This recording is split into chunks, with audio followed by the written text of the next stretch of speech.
What's going on, everybody? Dinner came late, and I am just finishing up. And I'm not going to eat on a microphone, because that's rude and disgusting. I will eat while we're watching a video. How about that? How's everybody doing? Howdy, howdy. Greg's here. Raphael is here. Olaf from Mexico. Olaf from Missouri. What's happening, everybody? So I'll give everybody just a couple of minutes before we get started here. But I appreciate you guys hanging out with me.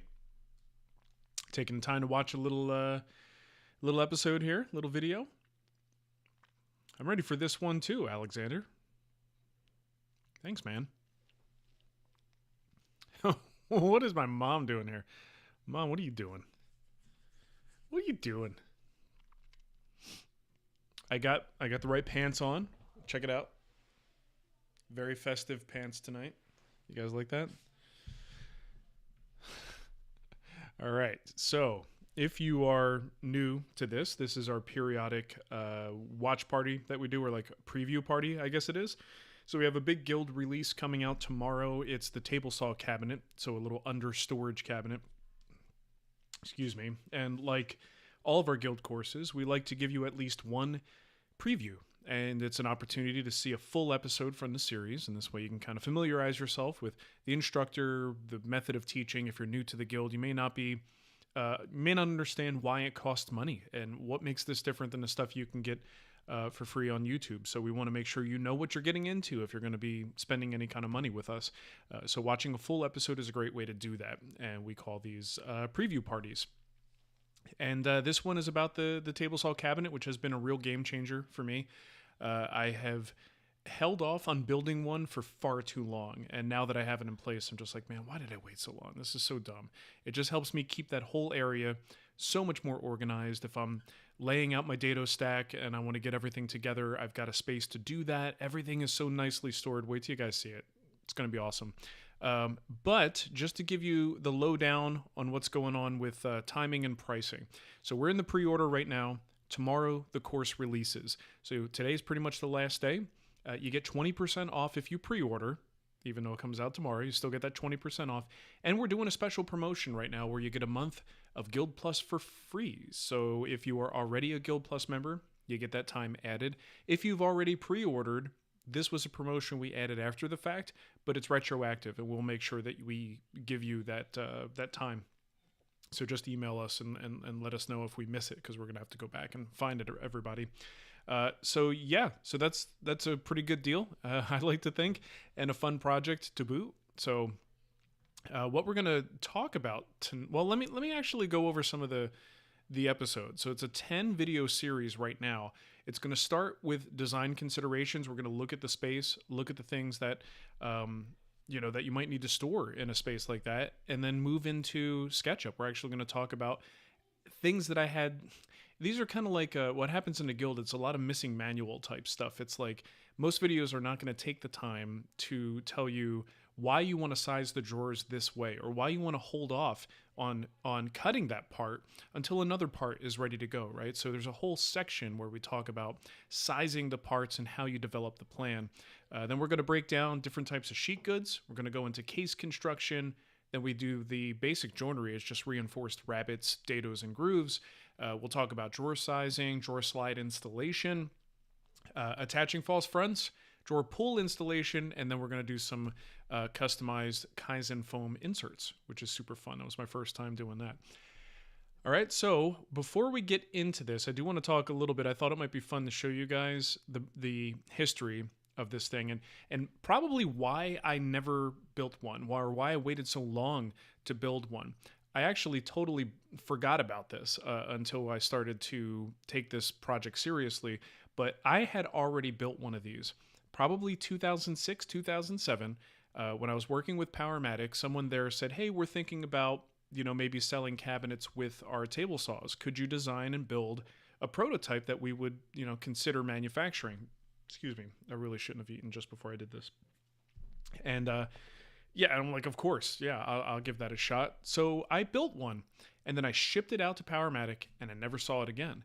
And I think what happened was in my brain, I was like, hey, I already made mine. I just didn't have the motivation to make another one. And that stuck with me for far too long because it's been almost 20 years. Let it go, Mark. And I wanted to show you because when you see the one that I made, yeah, it's a basic cabinet, but it definitely has some of the DNA from the original. So let me see if I could find it. There you go. So this is back in the Arizona shop. You might recognize the background, those of you who've watched a lot of our older videos. And a bunch has changed. I didn't stick with all of this stuff, but definitely the blade storage, that is something that made it into this version, which I really like. I think it's far better than storing them on pegs or hooks or something like that. I like the idea of having to be able to page through them, and each blade has its own safe compartment that keeps it safe, keeps the blades from banging into each other, right? So really like that. This is something that I did not incorporate, and I thought that overall this turned out to not be one of my favorite concepts, and I know this is a popular thing to do with under table saw storage, is to have pullouts like this, and then either have pegboard or, in this case, I just had regular old pegs. The reason I didn't like it is because it just is kind of sloppy. And every time you pull those parts out, everything just kind of moves and slops around, and it just wasn't something I really felt that I needed. So I just, you'll see I added some storage on the outside of my cabinet. Area under your table saw Whoops, looked I like... hit the wrong button. So here's the deal. Got a roughly 22-minute episode that we're going to get into nonstop as soon as we get a promo done. I want you to kind of see the whole project first so you know what you're getting into. If you like what you see, stick around and we'll watch an episode. All right, so let me run that promo, and maybe I'll take a bite of this pizza. Maybe. Does the area under your table saw look like this? Or this? Or this? Well, good news. It doesn't have to stay that way. I've designed a compact, all-in-one table saw cabinet with all the storage that you could possibly need. Here's what makes it awesome. Metal pegboard on the sides. It's compatible with standard hooks and perfect for magnetic accessories. 6 deep drawers for spare brakes, grippers, featherboards, hold downs, zero clearance inserts, and much more. Want to geek out? Use Kaizen foam to create custom inserts for your dado stack. And I even have a file cabinet style storage drawer that keeps all the table saw blades safe, organized, and ready for action. In this 10 video course, we'll build this cabinet using high quality cabinet construction methods, techniques that you can apply to any future cabinet project. And when it's done, you'll have a functional, durable storage solution that might just become a family heirloom, if that's what your family's into. Pre-order now and save 20% off the regular price. Head to thewoodwhispererguild.com for all the details. All right, there you go. So thewoodwhispererguild.com, woodwhispererguild.com, or twwguild.com. They'll all take you there. So you guys ready? I see some questions in the chat. I'm happy to answer questions after we're done, and I'll kind of collect them and then can answer them after the episode plays. I'll also be in the chat, and I can answer questions there too. All right, so let's do it. Like I said, about 22 minutes or something like that for this one.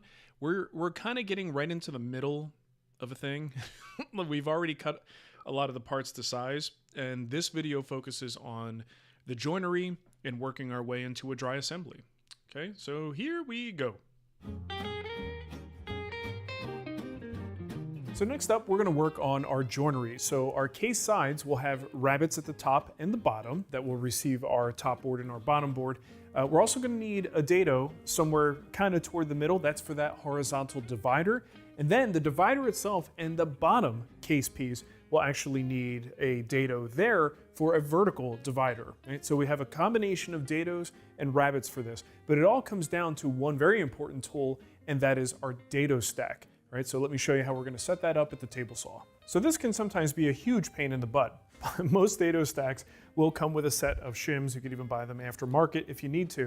And the idea is you get your outer cutters and your internal chippers together in whatever combination it takes to get the thickness of the material. So we want to make grooves or dados that will fit this plywood exactly. So one way that I like to do this is actually to place all the blades down in a stack, almost as if they're on the arbor, and make sure you don't have any teeth touching, right? So rotate them around as much as you need to, so no teeth are contacting another tooth. I know in this particular instance, I'm going to try this 0.01 shim and see where we get. Now, if you have a way to hold this down with some weight, or I think Woodpeckers makes a little unit that you could put on there and screw it down if you want to, you could just push with your hand.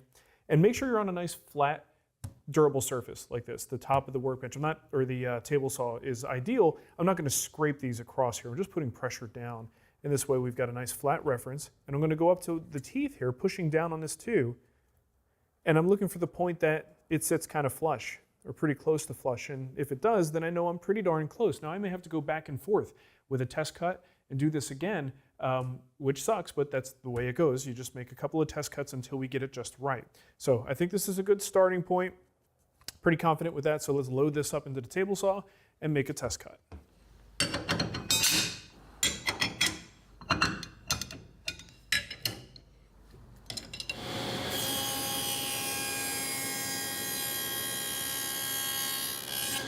All right, let's give it a little test run. That's pretty darn good. I mean, I'll be honest, normally I don't get it on the first shot. Usually it takes maybe 2, but that's what you're looking for. It's a nice snug fit and doesn't fall out, you know, just with gravity. So that's really perfect. Now, if this wasn't the case, I would disassemble the dado and change my little shim to adjust up or down as needed based on what I was seeing. So I'm pretty happy with this. And here's the thing too, you could go even a little bit more snug with this. You see it's just a little bit of room in there. But the problem is when you have something that's snug and then extended across the entire side of a cabinet, then that workpiece tends to get a little bit tighter and hard to fit. So we don't necessarily want something that requires a mallet to get in there, but just with a little bit of finger pressure, that is perfect. That's ready to go. So the first cuts we're going to make are the rabbit cuts. That's at the very end of the workpiece, which means our blade needs to kind of be, you know, as close to the fence as you could possibly get, you know, practically touching. Well, almost theoretically, you know, as close as you can get without touching. So what we're going to do is use a sacrificial fence. This guy just attaches to my main fence here. And as you can see, it's got a little cutout for the blade to nest into right here. And once attached, that's going to allow us to get perfectly in line with our blade without risking contact of the blade with the metal fence. This material is just melamine, just with a nice black coating. I think it looks kind of cool, but nice and durable, nice and slick, perfect fence material. I'm just going to line it up by eye so that the blade here is in line with the fence, and we'll just do another quick test cut here. Okay, now we just take our sample piece and see how that lays in there. What we're looking for is to be nice and flush on the outside here. Today must be my lucky day, because that's pretty darn good. Lined it up by eye, and I think that's perfectly fine. If you run into a situation where this material, which would be on the case side when we make this cut, if that's sitting a little bit proud, that's okay, because once you glue and screw this piece in place, you can actually sand that very easily, nice and flush. But we're aiming for perfect here if we can get it, and by golly, that's pretty darn good. We do have one more dimension that we need to address, and that is the depth of cut, or the blade height. What I want is an exact 3/8 of an inch. What I have is a little bit less than that. So we'll make an adjustment, make another test cut, and try and nail that 3/8. Ooh, that's looking good. All right, we are ready to make our rabbits.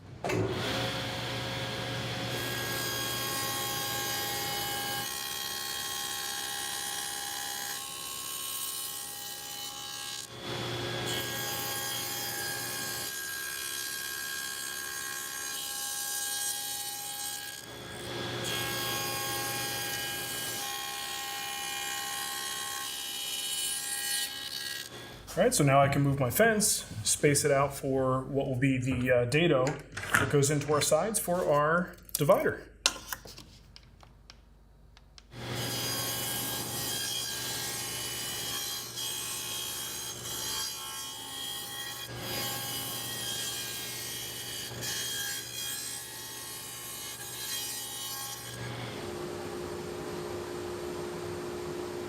All right, so now we're going to cut a dado in our horizontal divider and our bottom.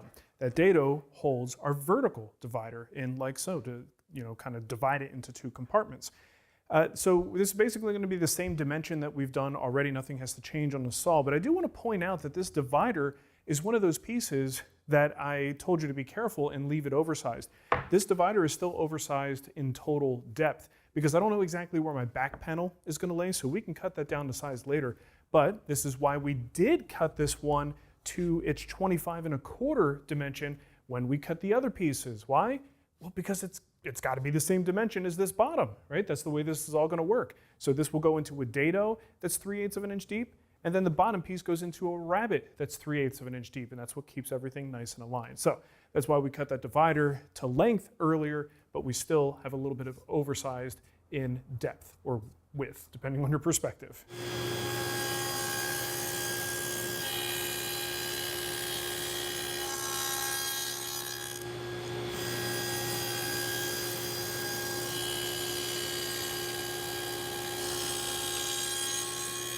All right, it's back panel time. So we need to make a groove that goes in our sides, our top, and our bottom to house our back panel.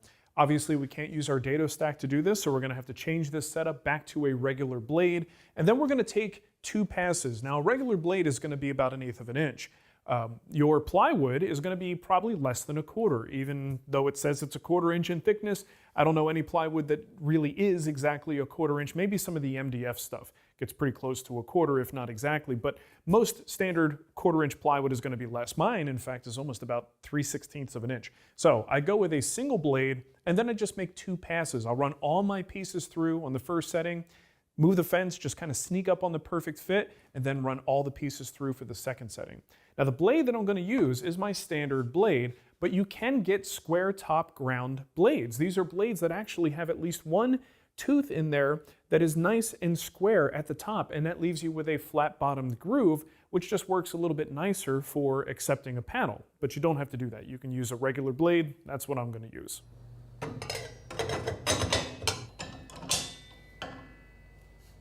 All right, so we have 2 dimensions for setting up this blade, just like we did with the dado. We need the height set to give us 3/8 of an inch, and we need to set our fence for that first cut. Now what I'm gonna do is take the same sample piece I used before for the dado, just because I've got it here, but I know that this depth is about where I wanna be. So all I really need to do is start with the blade just a little bit high. Put it right into that dado, and you can see as I'm moving it back and forth, the blade is moving.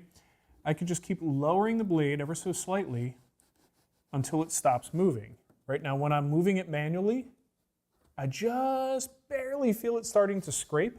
So I'm gonna back it off just a hair. And that's where I'm gonna start my first test cut. I mean, we may nail it on the first shot, you never know. But that's how I do it without actually having to measure anything. But I did measure 1/4 inch in from the edge. So I'm keeping my sacrificial fence on here. So I'm not gonna trust my scale on the saw right now. But I'm gonna line it up based on this, and then we'll do a test cut.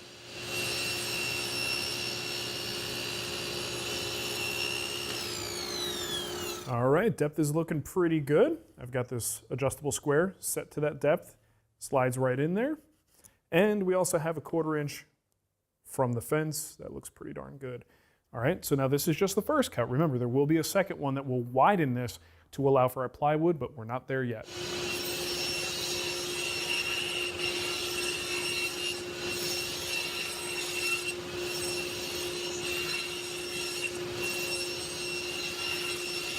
All right, so before I proceed, I just want to make sure this is totally clear what we've got going on here. I've taken my top, my bottom, and my 2 sides and just kind of exploded them, almost like you would in a drawing.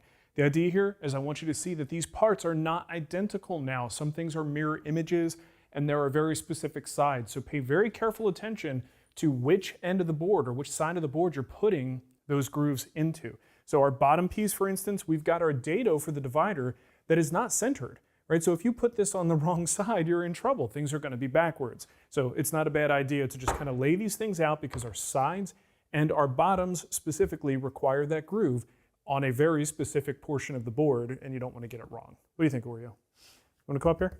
Come on. Come up here. Come on. Get up. I know you want to jump. Oh, there he is. What do you think? Did I get it right? I think I did. So now I'm just going to grab some 1/4 inch stock, we'll head back with our test piece, and we'll get that sizing of the groove just right. All right, so back to my practice piece, we're going to unlock the fence, just give it a little tippy tap, We can sneak up on this, make as many passes as it takes to get that panel to slide in just perfectly.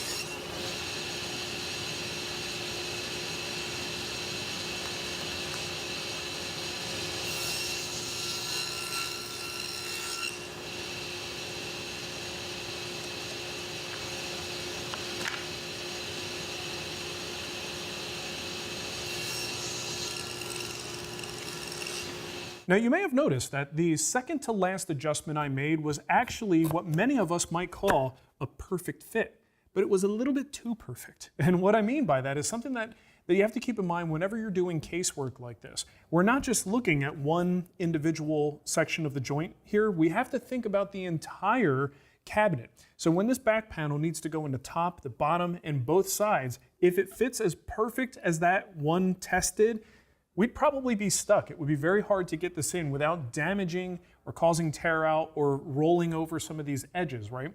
So the reason I go one more and make it just a little bit loose, I need a little bit of play there, because when I bring this entire case together, these grooves all the way around may not be absolutely laser accurate. They might be just a little bit off. So by having a panel that has just a little bit of wiggle room, it's not loose by any means. It still is able to hold itself in place, but it actually is a little bit looser than what we would consider a perfect fit. And that's just because of the logistics of the situation. We have to have a little bit of wiggle room. So that's what we have now, and I'm much more confident that when I bring all four of these pieces together with a back panel, this guy can find its way home and not do any damage on the way in. So that setting locked in, I'm gonna be able to do the other four parts of my case.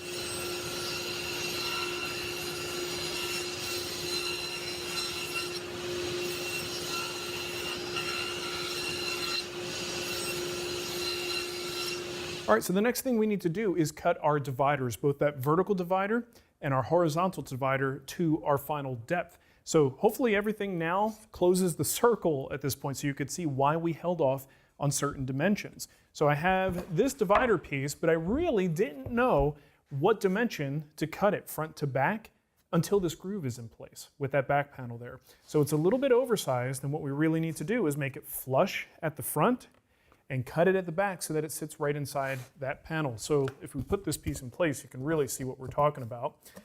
It's oversized now, but when I butt it up against that back panel there, we have a little bit of an overage. This is what we have to trim off the table saw. This divider, our vertical divider, which will go this way, is going to be cut to that same dimension, again, the front to back dimension. All right, so whatever that is, I don't know what the exact number is, but we're going to get pretty close and sneak up on it if we need to. But I'll mark it with a pencil first, and I could just go under here and put my pencil mark. And that should get us pretty close.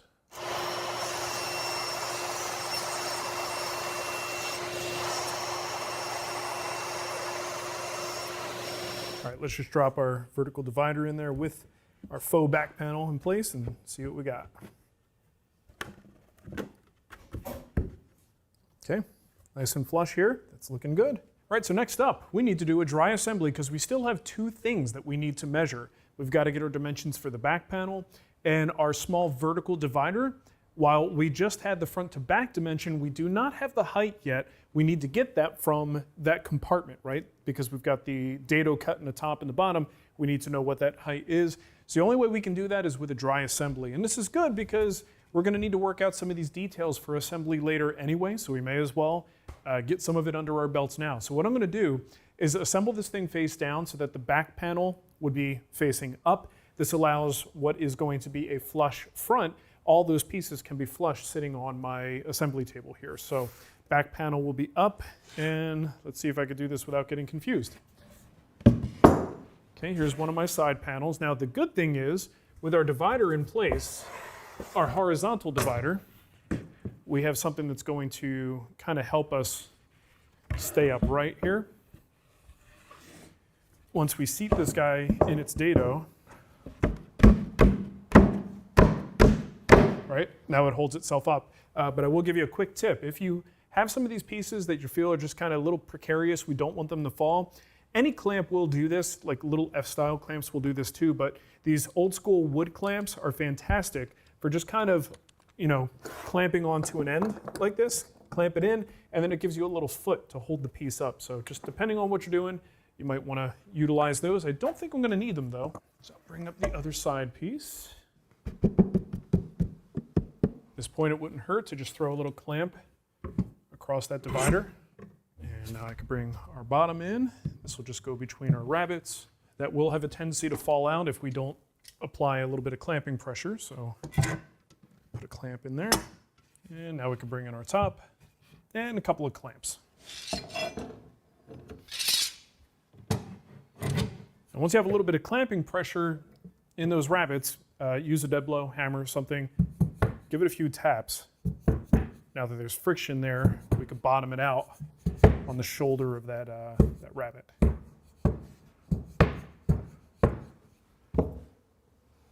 All right, so now what we're interested in, first we're going to get this divider's height.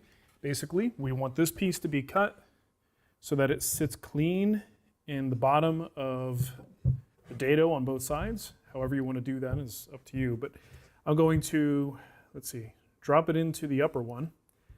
Not a lot of pressure, just enough to have it fully sitting in there. And then on this side, I could just mark with a pencil where that cut should be, right about there. Totally something you could sneak up on. Don't feel like you have to hit it on the first shot.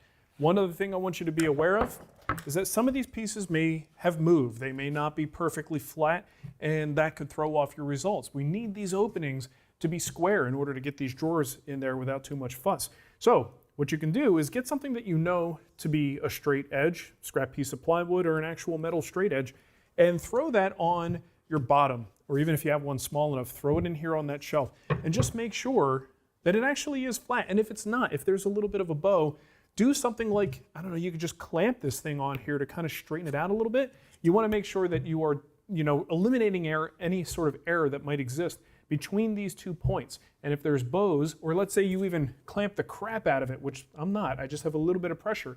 If you clamp too hard, you can cause these 2 pieces to warp, and then now you never know what the actual number is supposed to be, right? So just be very careful, make sure you're dealing with pieces that are still flat, not curved at all, and then cut to that line. So let's see where we end up with this one. All right, so here's a weird angle. I'm being lazy today and I don't feel like moving the camera. I got it up high, it's a whole thing, but I'm just gonna make a quick rip cut, should be fine. All right, so let's see how we did on that one. It's very careful, drop it in evenly. Even if this, well, that looks pretty good. Even if this goes though, we still have to be careful inserting this all the way. It's very easy to skew everything and move stuff out of position just by tilting this one way or the other. So it's important that it goes in evenly. And let's just go for it and see what happens.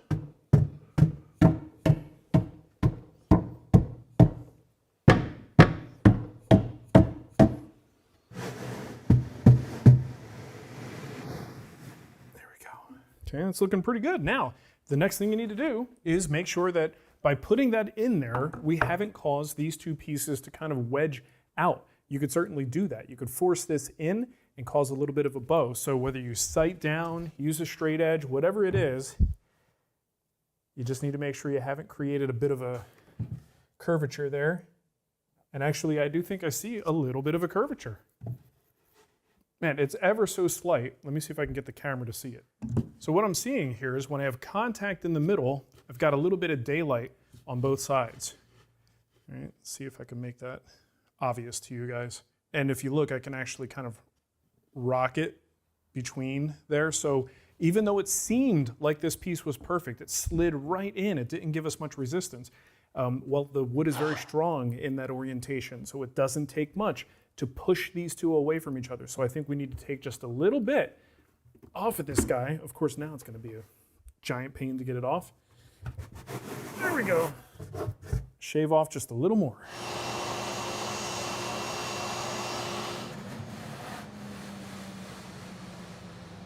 All right, let's see if we did any better. It's looking pretty good. The plywood is a little bit mangled, so I do have a straight edge that will tell me a little bit more here. I'll put a little bit of pressure on there. I think that's good. That's good. All right, so the other thing we're gonna check, put a little clamping pressure. One more thing I wanna see. I just wanna make sure that these openings are nice and square. So when we do our drawers, we don't have any issues. Okay. Okay. Looking good.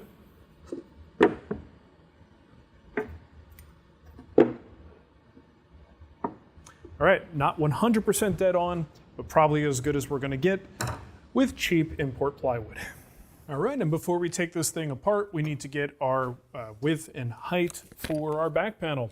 So the way I like to do this is I go near a joint. You don't necessarily want to be out in the middle in space in case there is any bowing or anything at play. So you want to be near the closed joints, take that internal measurement, do the same thing this way, get an internal measurement, and then all you have to do is add your groove to each side, right? So that should be 3/8 of an inch.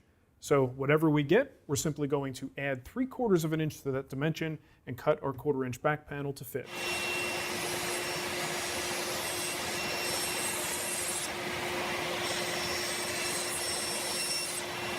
All right, so I could just double check myself here. I don't need to actually incorporate this into the assembly because I went like a hair short on both dimensions just to make sure I don't have any conflicts.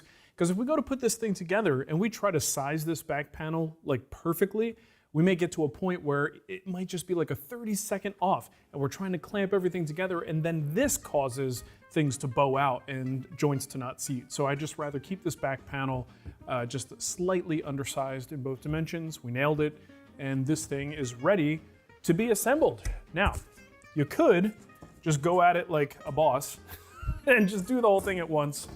I find that to be a little bit hair-raising and a little bit tricky, so I think what I'm gonna do is start with some sub-assemblies and do it in sections just to make our lives a little bit easier.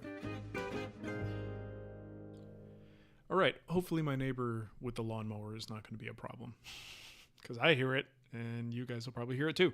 All right, so I got some questions that I just kind of copied from the chat room. Some I was able to answer at the time, but I'm glad to answer them now. Jim N said, how will this impact saw mobility given the industrial base? Currently, while I don't plan to move mine much, if I need to cut larger pieces, I have the space if I move the saw.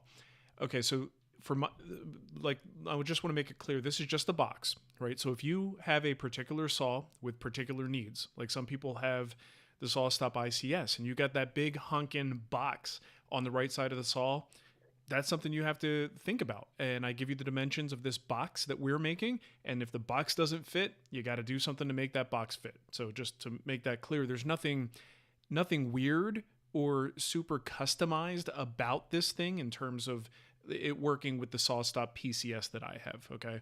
So I do have the industrial mobile base, and the way that I set mine up, I could still crank up the mobile base. It's got a little foot pushy thing, that a little hydraulic lift.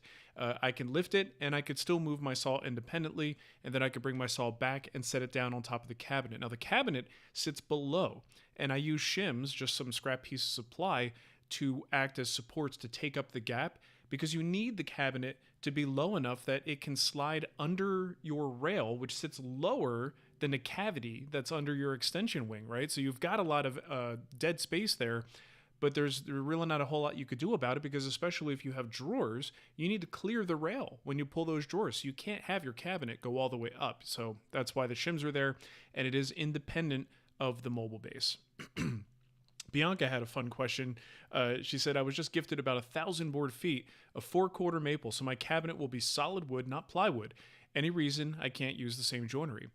I see no reason at all. Whether this is solid wood or plywood, the orientation of the grain is all the same. Your sides, your top, your bottom, and your interior shelf, it's all going to be working with one another. All right, so it's kind of like whether you make a bookcase or something like that. You can make a bookcase out of solid wood too, and as long as you just keep that grain oriented the right way, shouldn't have any major issues.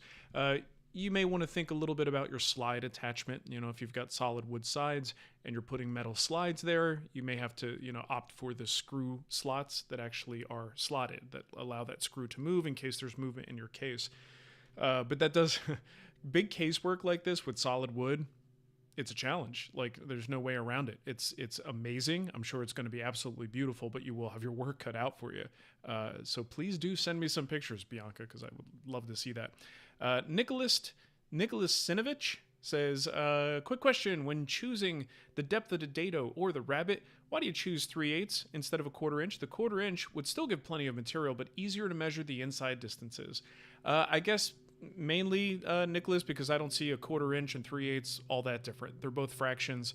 I could do the math in my head, and most of this design work is done in SketchUp, which is just a bunch of mouse clicks. So I think my gut said go 3/8. Honestly, I see nothing wrong with going a 1/4 inch if you want to go to the 1/4 inch. We do also provide a SketchUp file if you want to make changes. So something like that, totally something you could do if you wanted to. You just got to make sure that translates to your cut list so you don't cut your parts to my size, because they'd have to be a little bit longer if your dado is a little bit... nope, they would be a little bit shorter if your dado is a little bit shallower, right? Even I got confused as I'm trying to explain it. Sean Harper said, great video. Do you ever follow up the dado cut with a router plane to ensure even depth across the length of the dado rabbet, or rebate, as Sean says?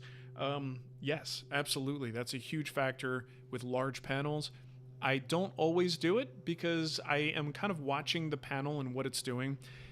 So if you have a big panel and you go to cut a dado, and especially like the bigger it is and the further I am away from the action because it's that big of a panel, and also the less flatness you have in the panel, leads to the dado kind of lifting your panel up a little bit, or just because of the shape of the panel, it's just not making as much contact as you're pushing it over. So what can happen is you have an uneven depth, and a router plane is the perfect tool for that. So yeah, I do that all the time. In this particular case, the plywood was behaving for the most part. I had my hold downs with the Jessam spring-loaded hold downs, push pads, and everything in place, and I could just see that the panels were not really, warping on me too much until later on. I did get a little bit of movement in there, but at the point of cutting, it was fine. So I just didn't think that I really needed to, but totally, yes, absolutely. I do that all the time, and it's even when things are behaving, it's not a bad idea to do that, because if you have an uneven depth dado, that will cause you problems during assembly. You could have your cabinet side bow out, if the dado for that fixed shelf is not a consistent depth. That could be a problem. Gary wants to ask, kind of a, specific to the promotion here, is there a coupon code? Okay, so no coupon code for the pre-order. The pre-order, the price is built in. It's 20% off, twwguild.com. And again, the course releases in full tomorrow. And that's when the price goes up. So you get 20% off, and you get a free month of Guild Plus. The free month of Guild Plus is executed via a coupon code. So when you make the pre-order purchase, Nicole will send an email out that will have the coupon code, which you can use to get that free month, if that makes sense. Let's see. And then I'm just look in the chat room and see if I can field any other questions that may have popped in. Is the plan for the PCS with 36-inch fence without having to make adjustments? Yes, that's what I have. I have a SawStop PCS with the industrial mobile base, 36-inch. And all I had to do to mine was remove the front leg. I was able to leave the rear leg in place, and I made no other changes. So, yes. I'm not sure if this is a specific question for tonight, Mike. SketchUp class, question mark? We have several SketchUp classes in the guild if you're interested. Brian Benham is our instructor for that, and Brian is the guy that makes all of our PDF plans and SketchUp plans for the guild and for the regular Wood Whisperer projects as well. Brian really, really knows what he's doing, and he's a great person to learn from. Let's see. I'm going to wing it. I'm not reading them ahead of time. I'm just going to put it up. Puppy doc. Ooh, look at that tiny, tiny text. Did you leave enough gap between the saw table wing that the cabinet can be put on casters and attached to a SawStop, attached to a saw, cabinet move? No. That is something you're going to have to assess for your situation. What I have is a box, and the box just fits under the table saw fence rail, so you can kind of slide it underneath there, and then I use shims to support the extension wing.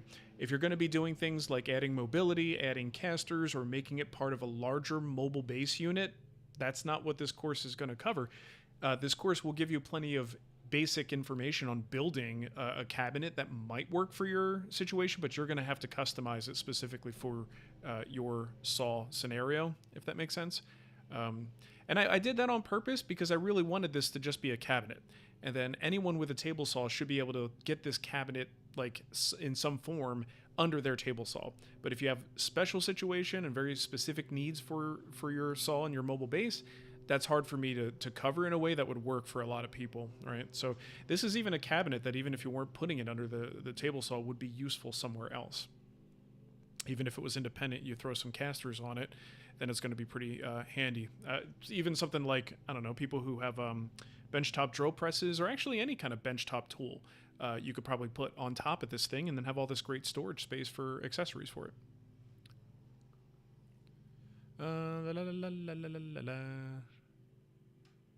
All right, let me see if I can get this one. Barefoot Philanthropist. Not sure if it's been asked, but I have an ice.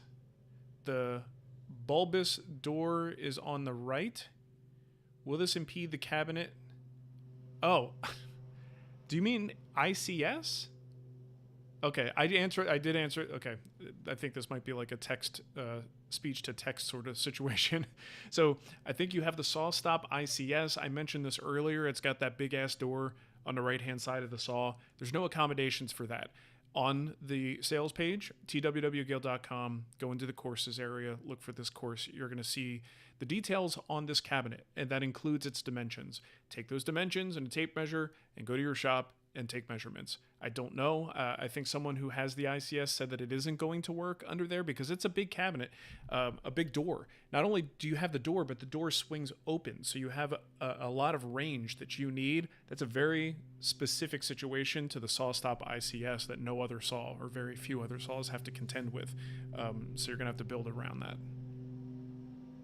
I mean, how much grass could there possibly be right outside my window? I know there's not much grass there. I've seen it. But they keep going back and forth. They must know that we're doing a live show. So Raphael, I guess we would have to dimension adjustments for different brands. So maybe.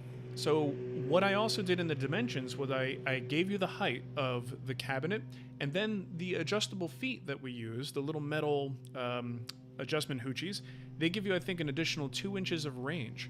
So yes, you do need to double check, but you have a pretty decent range that is pretty comparable on a lot of different saws.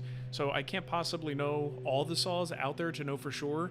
I mean, what might be interesting is over time we could have it like verified on different saws based on people's results. This is ridiculous. I am so sorry, guys. Like, what are the chances? And it rained today. I don't know what's going on.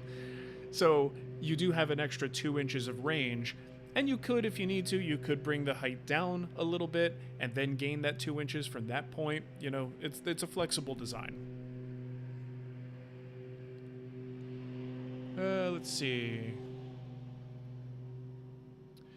Okay, what fix do you do if your plywood side panel bows outward when assembled? So, Mike, that might be related to what I had said before about the router plane. First of all, why is it bowing out? And typically, if it does bow out and you've got a fixed shelf, you have the opportunity to send it back the other way. And that's why those fixed shelves a lot of times can save you from situations like that. So if it does bow out during assembly, that would be the thing I'd be investigating, is why is it doing that? And a lot of times one of the reasons is because you have a inconsistent depth dado that fixed shelf is in. So when you go to clamp the top and bottom, the middle can't go any further in, so it has no choice but to bow out. And that's when I would address either double checking the depth of that dado or take that divider piece, the center divider, and you might have to trim that down a little bit so that everything sits nice and flush. But you got to double check and make sure that that's actually what's happening, because you don't want to cut something and then end up making the problem worse. Could be snowing. You ain't kidding, Scott. Man, the weather has been kind of crazy lately here. We had a day yesterday that was like went down to freezing just out of nowhere. Let's see, got a couple more questions and then we'll let you guys go. How's that sound? Tristan says, how do you transfer quarter sheet apply home? Oh, home. The autocorrect and this is making it really hard to answer questions when either autocorrect or it's like a speech to text that's happening here. Okay, so how do you transfer quarter sheet apply home? I'm suspecting is what you meant to say. The full 4x8 won't fit in my car. I have a truck, but I feel like if it'll break if I bend it in the back. Well, I've got a short bed pickup, Tristan, and I have no problem transporting 1/4 inch material. It sits on top of the tailgate, and it goes like this, right? So the front end goes in, and then it bows down. It's perfectly fine. You throw a strap over it so it can't possibly fly out. It is going to be fine. I mean, as long as your trip is like within a couple of hours and you don't get into any kind of rain or anything like that, I think it's going to be totally fine. I do that all the time. The other thing, though, is I often will be buying multiple thicknesses of plywood, including 1/4 inch, and I lay my 3/4 inch down first and then my thinner sheets on top, right? So that's a way to get around it, too. You also could put the tailgate down and lay all the sheets down flat as long as you safely strap them down. Make sure they're not going to fall out. It's always an option.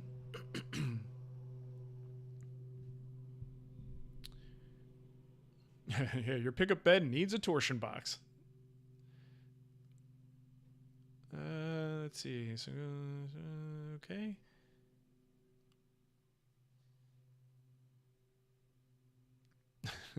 Why this says, some idiot at my school woodshop was messing around with the SawStop and the plywood board kicked back, almost hitting them. That's one of the not misconceptions. It's one of the things that people tend to get real comfortable around SawStops, but they don't realize, or maybe they do and don't care, that like you probably are more at risk with a table saw of being injured by a kickback than you are from a blade contact event. And the SawStop doesn't do anything any different than any other saw to prevent kickback. So you can't, be a goober around it. Still got to pay attention. How many sheets of plywood? John, I think it's one of each on this one. I went strategically using lighter plywood where I could get away with it, but thicker plywood where I felt the drawers might need it because of what's going in them. So it's a combination of different thicknesses, and that's something you could change if you need to. 3/4, 1/2 inch, and 1/4, one sheet of each, and you're going to have some left over too. The other thing is the fronts will, kind of depending on what you want to do, you might need another sheet of something else. Like I used black-faced melamine for mine, and I didn't use that anywhere else in the project, so I had that laying around, right? So if you just use regular plywood, I'm pretty sure you could still get away with one sheet of each. I have to double check on that. Let's see. Yeah, Ken's right. A couple of 2x4s would support the thin ply if you're worried about strapping it down and it bending too much. Okay. Well, I think that's going to do it. twwguild.com is where you can go if you want to pre-order this course. And remember, this is kind of cool. It's 20% off until tomorrow when the course releases in full. And you get that free month of Guild Plus. And Guild Plus is a whole lot of fun. In Guild Plus, you get a free classic Guild course each month streaming through the service that you could watch all month long, download the plans, and then the next month, another one starts. You get an automatic 5% discount on all courses, including pre-orders. So Guild Plus subscribers who pre-order this course aren't just getting 20% off, they get an additional 5% discount that's applied automatically at checkout. And that goes for all of our courses in the Guild to get that 5% off. We do monthly live demos where a lot of beginner-friendly demos, honestly, is what I've been gravitating towards since we do so many advanced courses in the Guild for the purchased courses. Why not do some demos that bring the beginners in, right? So a lot of our demo content is definitely beginner-focused. You get access to our vendor discounts. We have a pretty extensive library of discounts. We have some pretty cool interviews with woodworking experts, forum access, and you get a support form that goes directly to my inbox. So you could bug me with questions as much as you want, to an extent, asterisk. But people don't abuse the privilege, and I appreciate that. But it's always there for you if you have questions, not just about Guild projects, about anything that's on your mind, stuff like that. So thanks, Greg. Greg says he thinks the 3/4 inch would be enough for the fronts as well if you don't do another material. Greg also built one of these, and he was working on refining the metric plan. And Greg, we could talk about, like, I got to reply to your email so we can figure something out for that. But Greg, I believe, used 1/2 inch in a couple of places, so he didn't have to buy 1/4 inch. Did I get that correct, Greg? I know I didn't speak metric for you, but I know you did something to eliminate having to use 3 different thicknesses, right? So, I mean, it can be done just by rejigging things a little bit.